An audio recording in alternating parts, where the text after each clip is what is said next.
दोस्तों, किसी ने हमारे पास कमेंट किया था कि ये गैस लाइटिंग के ऊपर वीडियो बनाइए। ये गैस लाइटिंग क्या होता है? तो देखिए, गैस लाइटिंग एक डार्क साइकोलॉजी का एक तरीका है, टेक्निक है, इसे ट्रिक बोल सकते हैं, जिसको लोग अपने फ़ायदा के लिए इस्तेमाल करते हैं। तो इसमें होता क्या है कि इंसान को सच्चाई से दूर कर दिया जाता है, उसके अंदर कन्फ्यूजन पैदा कर दिया जाता है, शक पैदा कर दिया जाता है, डाउट पैदा कर दिया जाता है। वो ये सोचता है कि यार जो मैं सोच रहा हूँ, जो मैं कर रहा हूँ, ये गलत कर रहा हूँ मैं, और ये जो लोग बोल रहे हैं वो सही बोल रहे हैं। वो सबूतों के साथ विश्वास दिलाने की कोशिश करते हैं और सच्चाई से दूर कर देते हैं और फ़ायदा उठा लेते हैं। तो इसी को हम बोलते हैं गैस लाइटिंग। जो इंसान दूसरों के अंदर एक शक पैदा कर दे, जो दूसरों को सच्चाई से, किसी इंसान को सच्चाई से दूर कर दे। जैसे मैं आपको एक उदाहरण से बताता हूँ। जैसे आपने वो कहानी सुनी होगी, काफ़ी वीडियो में मैंने वो कहानी रिपीट की है, लेकिन फिर से मैं आपको बता देता हूँ ताकि आपको अच्छे से समझ में आए। जैसा आपने वो कहानी सुनी होगी कि वो एक पंडित था, मार्केट में गया, उसे देखा कि एक बकरी का बच्चा बहुत अच्छा है, वो उसने खरीद लिया था और अच्छी कीमत में वो खरीद के ले आया। तो रास्ते में 4 ठग थे, उन्होंने देखा कर ये ब्राह्मण इतनी अच्छा बकरी का बच्चा ला रहा है, अब हम इससे ज़बरदस्ती जो छीन नहीं सकते, कुछ ऐसा तरीका अपनाओ कि ये बच्चे को खुद ही छोड़ के भाग जाए और हम इसके बच्चे को हत्या लें।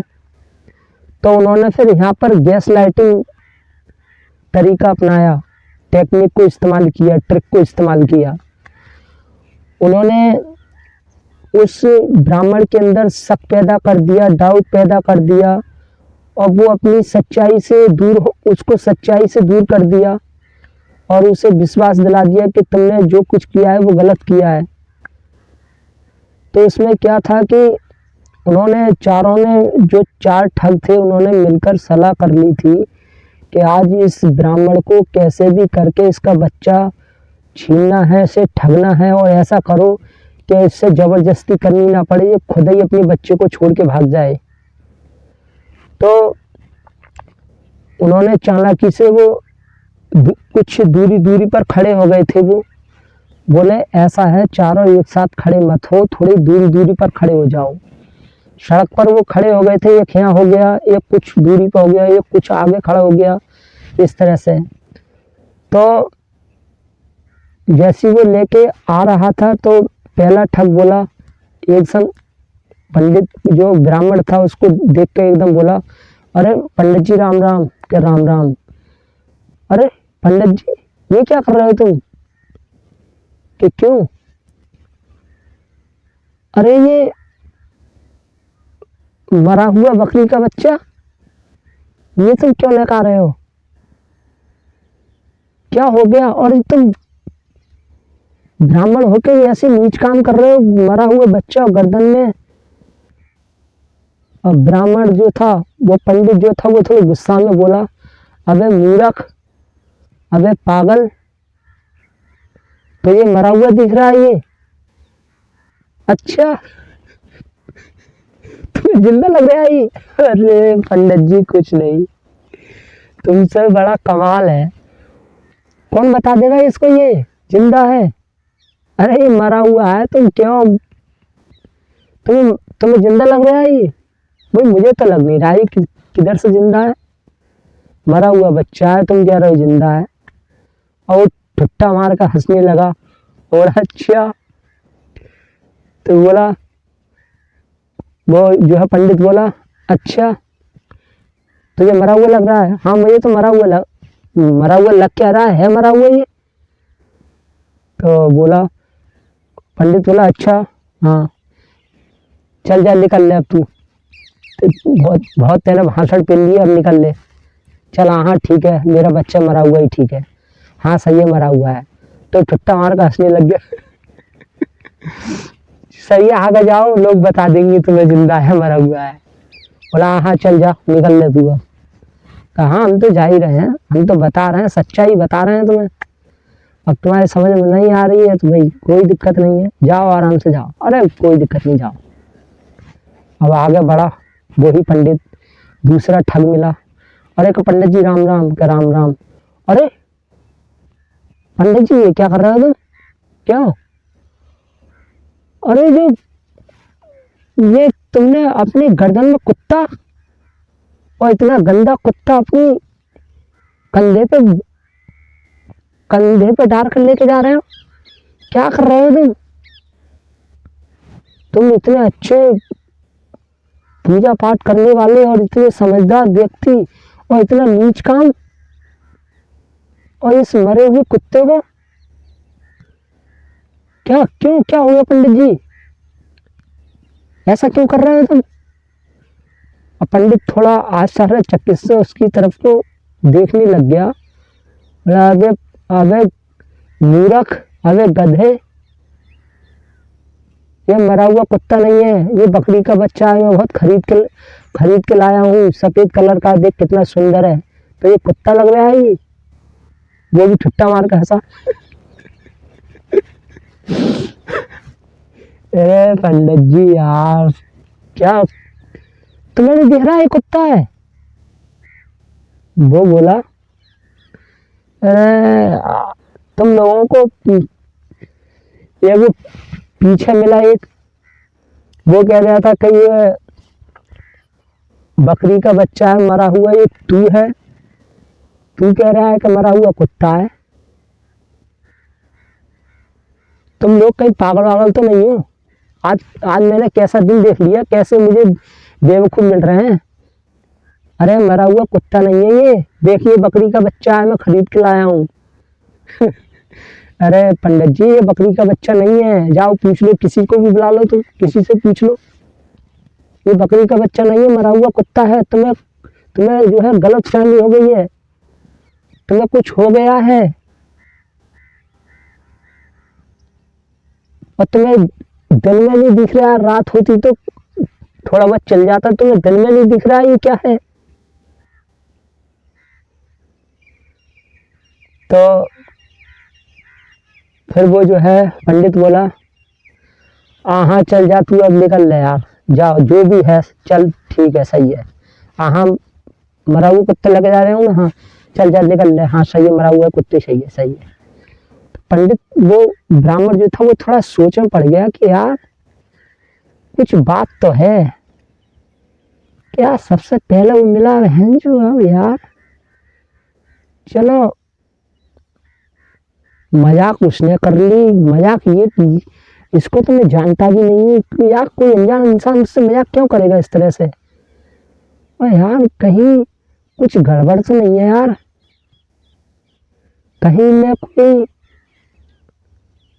गलत चीज तो ना खरीद लाया, कोई भूत तो नहीं है, कोई शैतान तो नहीं है, कहीं ये रूप बदल लिया हो, कहीं यहाँ जो कुत्ता बन रहा हो, कहीं बकरी का बच्चा बन रहा हो मरा हुआ, और मुझे दिखाई न दे रहा हो।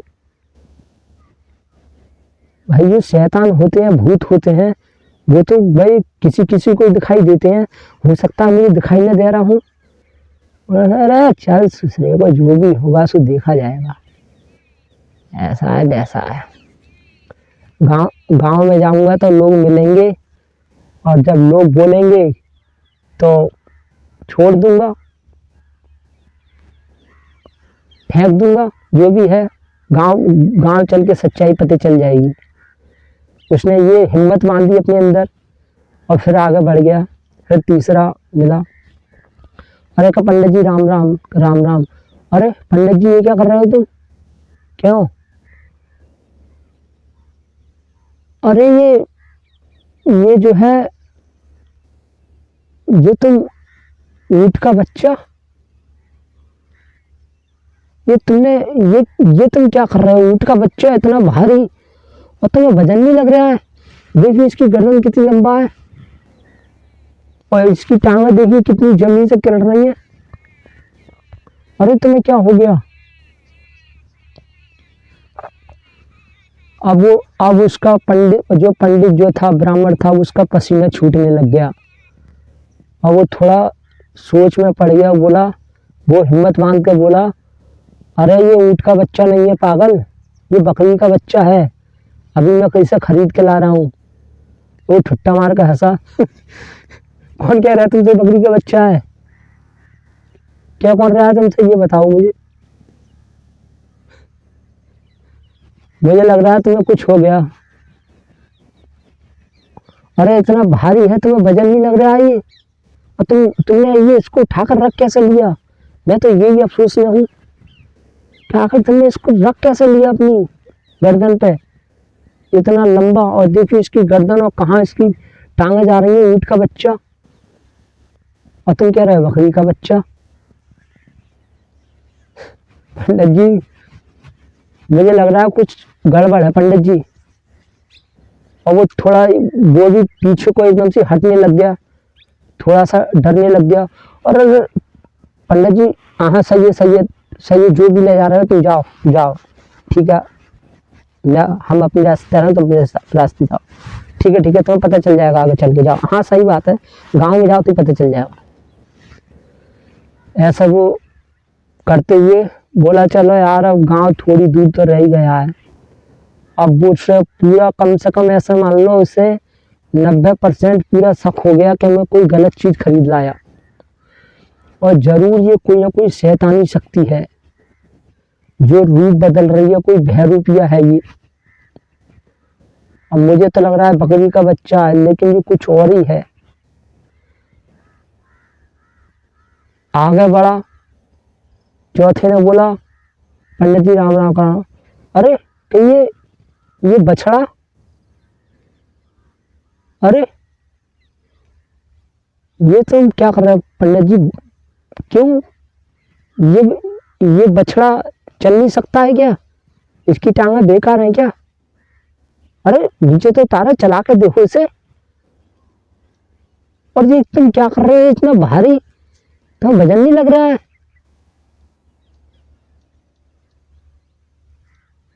तो फिर उसकी आंखें फैल गई। ओहो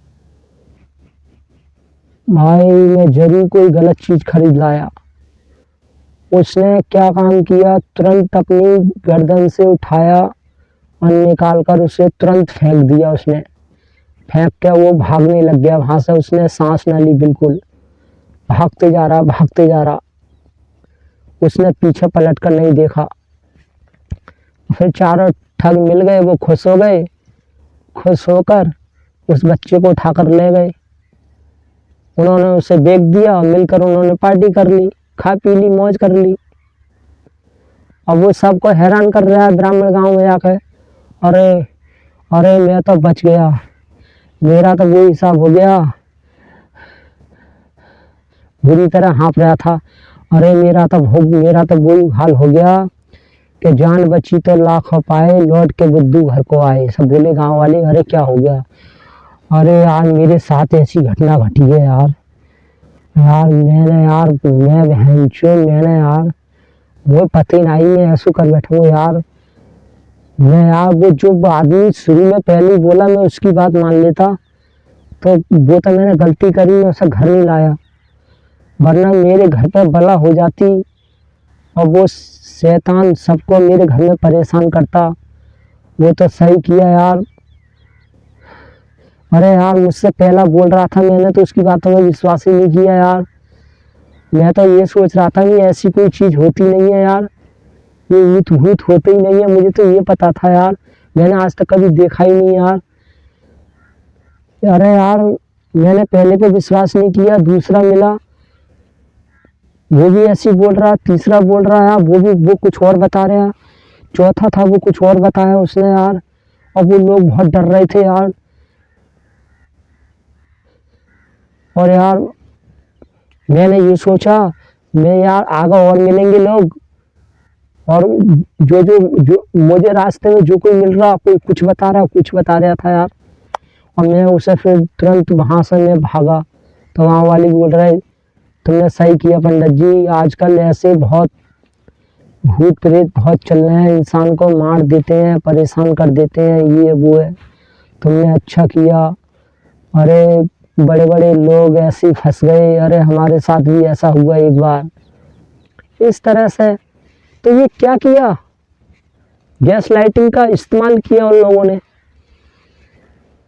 ऐसे ही देखा होगा कि कुछ परिवारों में कोई लड़का है, वो अपने माँ बाप से बहुत प्यार कर रहा है, सेवा करता है, और शादी के बाद उसके पत्नी ऐसी है, नार्सिसिस्ट है, गैस लाइटिंग का इस्तेमाल कर रही है, वो पति के अंदर शक पैदा कर रही है, सच्चाई से दूर कर रही है।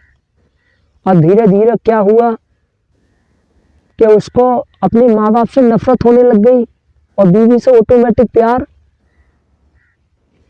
पत्नी अच्छी लग रही है, माँ बाप से नफरत। और वो क्या कह रही है पत्नी कि देखो, अब वो बोल रहा है अपनी पत्नी से कि मेरे माँ बाप मेरे लिए भगवान है। तो जो पत्नी है गैस लाइटिंग का इस्तेमाल कर रही है, वो क्या कह रही है कि देखिए, हाँ तुम्हारे माँ बाप भगवान जैसा के, लेकिन अब शादी हो गई तो देखो बदल गए, अब देखो अब तुमसे प्यार नहीं कर रहे हैं। ऐसे उसने, ये गैस लाइटिंग का ऐसा नहीं है कि ये गैस लाइटिंग एक ही दिन में काम कर, मतलब एक ही दिन में इसका रिजल्ट देखने को मिल जाता है, टाइम लगता है। अब जैसे कोई औरत है, वो गैस लाइटिंग का इस्तेमाल करके किसी को कंट्रोल कर रही है, उसका फ़ायदा उठा रही है, तो वो धीरे धीरे धीरे धीरे धीरे करके, जैसे एक जो दीमक होती है वो पेड़ को खोखला कर देती है, मिट्टी बना देती है, लकड़ी को बिल्कुल मट्टी बना देती है, लेकिन वो ऐसा तो नहीं करती एक दिन में कर देती है, धीरे धीरे धीरे धीरे धीरे धीरे। ऐसे ही ये गैस लाइटिंग का इस्तेमाल करके इंसान की मानसिकता पे वार करते हैं। धीरे धीरे धीरे उसकी सोच ऐसे बदल जाती है कि लोग थोड़े हैरान हो जाते हैं। तो अक्सर ये ज़्यादा गांव में हम बहुत जो है सुनने को मिलता है, लोग अक्सर बोलते भी हैं, अरे कि पता नहीं हमारा बेटा है, उसको पता नहीं क्या हो गया है, शादी से पहले हमारी बहुत सेवा करता था और बहुत हमें पूछता था, अब वो देखता ही नहीं है कि कहाँ माँ बाप हैं, कैसे क्या हैं, भूखे हैं, प्यासे हैं, और वो हम पे गुस्सा करता है और हम पे आग बबूला होता रहता है, घर में झगड़ा होता है। पता नहीं कि जो मेरे घर पे जो बहू आई है, उसने मेरे बेटे की बुद्धि भ्रष्ट करवा दी है, बुद्धि उसकी जो है मत फेर दी है, उसके ससुराल वालों ने पता नहीं क्या कर दिया है उसके ऊपर, कोई टोटका कर दिया, किसी तांत्रिक से देकर पता नहीं उसकी बुद्धि कैसी करवा दी उसकी। अब तो वो सोच ही बदल गई और रोते हैं कि पता नहीं क्या हो गया, शादी से पहले इतनी सेवा करता था बहुत ज़्यादा, इस तरह से। अब जैसे किसी की कोई औरत है, उसकी सास है, गैस लाइटिंग का इस्तेमाल कर रही है, उसने तरीके से क्या किया कि अपने बेटा और सब पूरे परिवार को ये शक करा दिया कि घर में जो झगड़ा हो रहा है वो इस बहू की वजह से हो रहा है। उसको बुरा बता दिया, गैस लाइटिंग का इस्तेमाल करके सच्चाई से दूर कर दिया, और अपने फायदा के लिए, कंट्रोल करने के लिए, नीचा दिखाने के लिए उसने ये साबित कर दिया कि गलती मेरे अंदर नहीं है, गलती जो है, कमी जो है इस बहू में है। इस तरह से गैस लाइटिंग का इस्तेमाल करते हैं लोग। अब जो घर में रोज झगड़ा हो रहा है, स्थिति खराब हो रही है, तो जो लोग गैस लाइटिंग का इस्तेमाल कर रहा है वो सच्चाई से दूर कर देता है। वो ये बता देता है कि जो कुछ भी हो रहा है वो इसकी वजह से हो रहा है। पूरे परिवार के लोग समझ नहीं पाते हैं कि ये स्थिति यहाँ तक कैसे खराब हो रही है, कौन कर रहा है। इंसान के अंदर एक कन्फ्यूजन सबके अंदर पैदा कर देते हैं, उन्हें समझ में नहीं आता है। वो जो इंसान सही है, जो शिकार हो रहा है, जिसका शोषण किया जा रहा है, उसी के ऊपर सारा वो ब्लेम डाल देता है, उसी के ऊपर दोष दे देता है कि इसी की वजह से सब कुछ हो रहा है, और लोग समझ नहीं पाते हैं।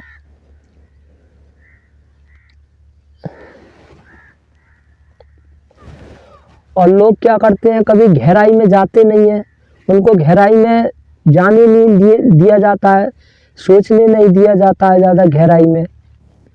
और लोगों की सोच जो होती है वो जानवरों जैसी होती है। जैसा जानवर कभी डीप में नहीं सोचते हैं, गहराई में वो किसी चीज़ के नहीं जाते हैं। जानवरों से कोई प्यार करे तो जानवर उसी को अच्छा समझने लग जाते हैं, लेकिन वो सच्चाई नहीं देखते हैं कि जो इंसान हमारी इतना ध्यान रख रहा है, इतना ख्याल कर रहा है, ये इंसान है कैसा। जानवर इसके बारे में नहीं जानते हैं। जानवर के आगे एक जानवर बहुत सारे जानवर हैं, उनके आगे दो लोग खड़े हैं। एक है देशभक्ति और एक है आतंकवादी, राक्षस है, दुष्ट टाइप का है। और वो दुष्ट टाइप का जो है, देशद्रोही जो है, वो जानवरों का ख्याल कर रहा है थोड़ा अच्छे से, उनको मांस वास खिला रहा है, उनको अच्छे से उनका मनोरंजन करवा रहा है।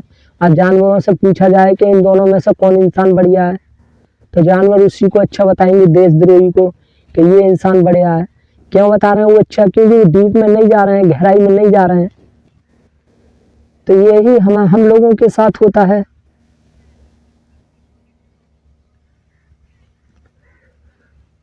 तो जो सच्चाई से जितना दूर रखे, शंका पैदा कर दे, अंदर शक पैदा कर दे, झूठ को सच दिखाने लग जाए, तो इसको गैस लाइटिंग बोलते हैं।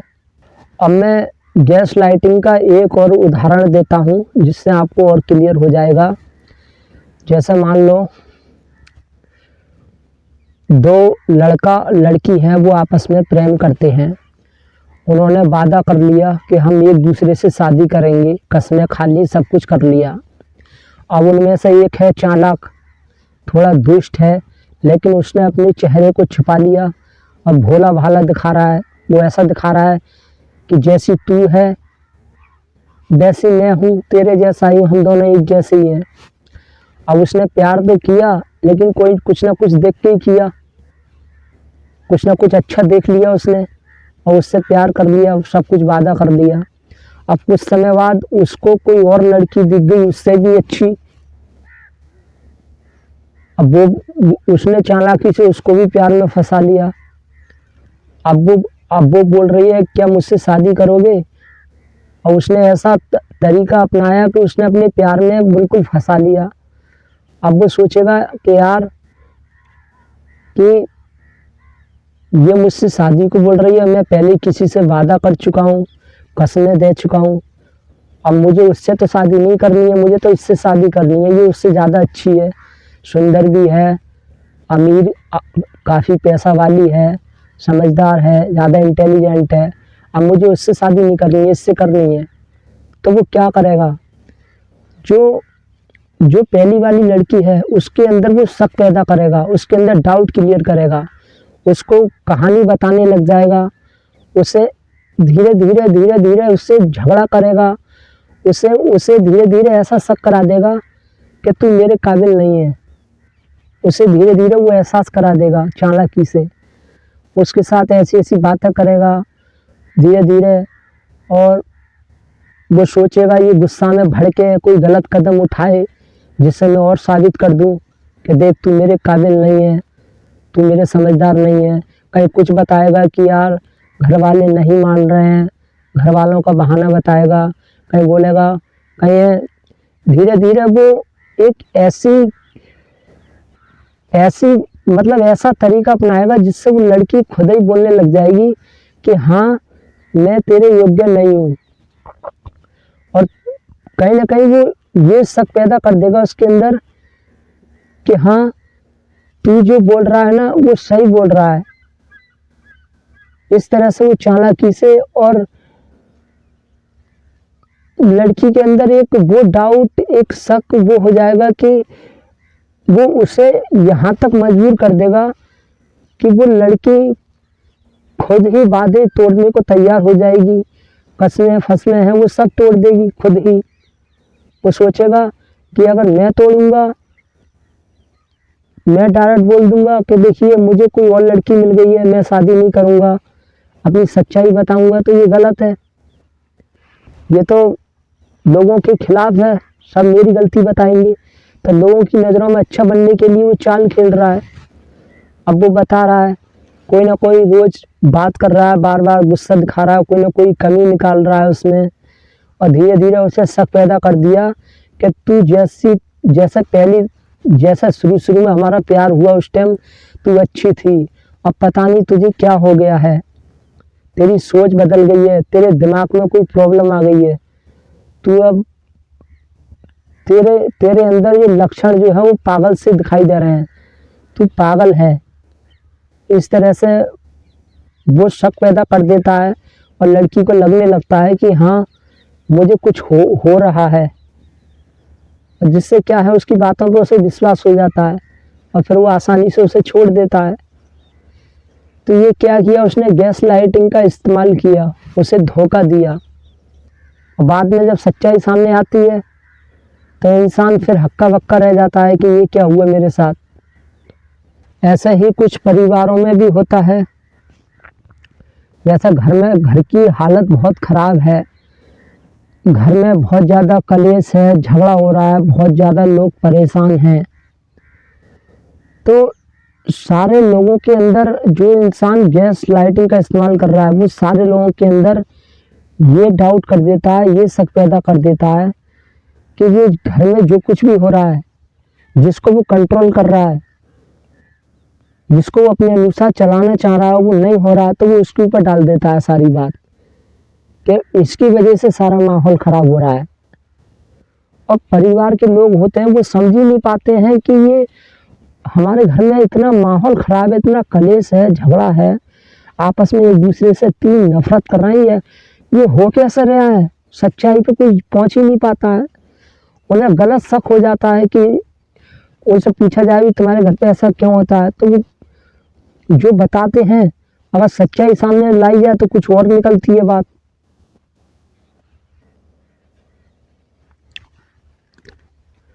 तो लोग बोल रहे होंगे कि देखिए भाई आपने बहुत कुछ बता दिया, लेकिन ये भी तो बताओ फिर क्या किया जाए ऐसे लोगों के साथ। तो देखिए ऐसा इंसान चाहे परिवार का हो चाहे बाहर का हो, ऐसे इंसान को छोड़ देना चाहिए, ऐसे इंसान से दूरी बना लेना चाहिए। और दूरी नहीं बना सकते तो ऐसे इंसान के अंदर डर पैदा करना चाहिए, इनसे एक ऐसे बन के रहो जैसे एक अनजान के साथ बनकर रहते हैं। इनसे जितनी दूरी बनाई जाए और जिनसे जितना अपनापन बिल्कुल हटा लिया जाए, ये सोचो कि ना मैं इसे जानता ना ये मुझे जानता, उस तरह से बात करो, उस तरह से व्यवहार करो और कोई मतलब ही मत रखो, उनके झांसों में मत आओ। अगर ऐसे लोग इज्जत कर रहे हैं तो उनकी इज्जत स्वीकार मत करो, क्योंकि ये लोग जब ऐसे लोगों की इज्जत में आकर जब हम फंस जाते हैं, ये लोग इज्जत करते हैं, तो यही लोग फिर बाद में गैस लाइटिंग का इस्तेमाल करते हैं।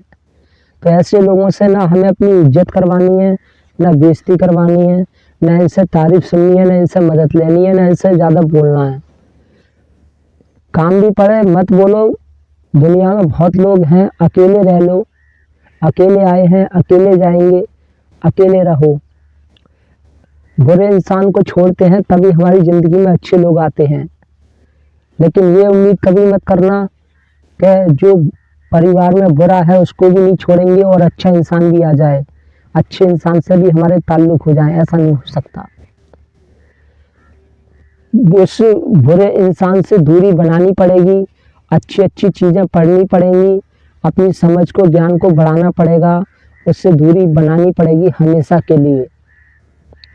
अगर ऐसा नहीं कर सकते तो कुछ भी नहीं हो सकता।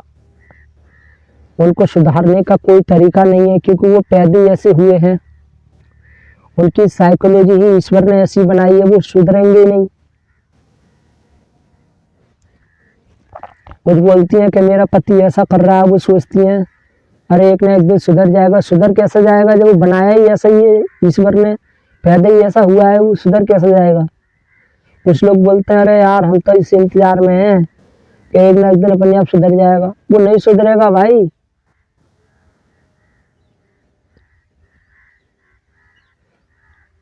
अब मान लो कोई लैपटॉप है, कंप्यूटर है, जैसी उसकी कंडीशनिंग कर दी गई है, जैसा उसका पैटर्न बना दिया है, वैसे ही तो वो काम करेगा। जैसे मान लो मोबाइल है, मोबाइल में जो कैलकुलेटर है वो ऐसा ऐसा कर दिया है कि 2 की गुणा करो तो उसका आंसर 5 आ रहा है। 7 की ये 2 की गुणा कर रहा है, 7 दूनी 14 आंसर आना चाहिए, लेकिन उसमें आ रहा है 15। अब बाद में बोल रहे हैं अरे यार ये लैपटॉप अपने आप सही हो जाएगा यार एक ना एक दिन। तो नहीं होगा वो सही, क्योंकि उसको हमने बनाया ही ऐसा है, उसकी कंडीशनिंग, उसकी प्रोग्रामिंग ऐसी कर दी है। जो मोबाइल गलत बन गया है और बाद में इंतजार कर रहे हैं ये अपने आप सही हो जाएगा, होगा ही नहीं, जब बनाया ही गलत है वो। अब मोबाइल है उसमें कोई वीडियो चला रहे हैं, वो उसमें उसकी स्क्रीन टूटी हुई है या उसमें बहुत गंदा चमक रहा है। अब सोच रहे हैं यार ये एक ना एक दिन अपने आप सही हो जाएगा। कैसे सही हो जाएगा अभी? कैसा हो जाएगा? अपने आप सही तो नहीं होगा जब तक तुम नहीं करोगे इससे सही।